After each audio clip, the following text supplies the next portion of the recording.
మునపల్లి గ్రామంలో శ్రీ రామలింగేశ్వర స్వామి జాతరలో ఎమ్మెల్యే కోమటిరెడ్డి రాజగోపాల్ రెడ్డి పాల్గొన్నారు. ఈ సందర్భంగా జాతరకు వెళ్లిన రాజగోపాల్ రెడ్డికి పూర్ణ కుంభంతో ఆలయ అధికారులు స్వాగతం పలికారు.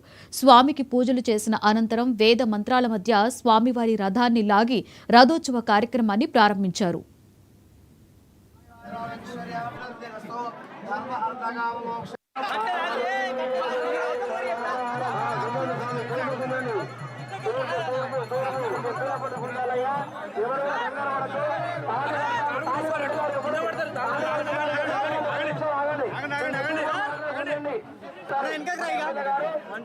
అర్థం చేసుకోండి.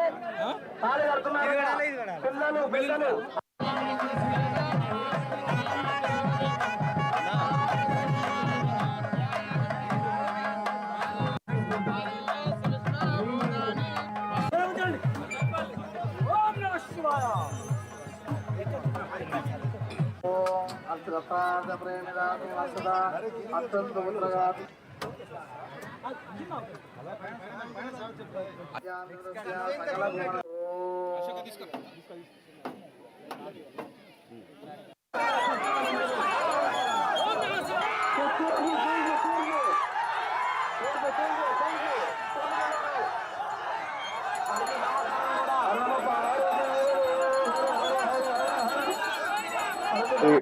జాతరకు విచ్చేసిన భక్తులందరికీ కూడా నా హృదయపూర్వక నమస్కారం తెలియజేస్తూ,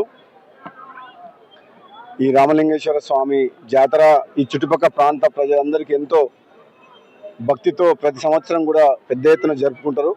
రాబోయే రోజుల్లో కూడా భగవంతుని ఆశీస్సులతోటి ఈ ప్రాంత ప్రజలందరూ కూడా చల్లగా ఉండాలని చెప్పి ఈ ప్రాంత ప్రజాప్రతినిధిగా నన్ను ఎన్నుకున్నందుకు రాబోయే రోజుల్లో కాంగ్రెస్ పార్టీ ప్రభుత్వం ఉన్నది కాబట్టి తప్పకుండా గుడికి సంబంధించిన డెవలప్మెంట్ కానీ, ఈ ప్రాంతానికి సంబంధించిన డెవలప్మెంట్ కానీ, ఈ ప్రజలకు సేవ చేసే భాగ్యం కల్పించినందుకు భగవంతుని ఆశీస్సులతో తప్పకుండా మీ అందరికీ కూడా సేవ చేస్తారని చెప్పి తెలియజేస్తూ, ఈ ప్రాంత అభివృద్ధి కూడా కృషి చేస్తారని చెప్పి తెలియజేస్తూ, మన జాతరకు వచ్చిన భక్తులందరూ కూడా మరొకసారి భగవంతుని ఆశీస్సులు కలిగించాలని భగవంతుని ప్రార్థిస్తున్నాను. Thank you.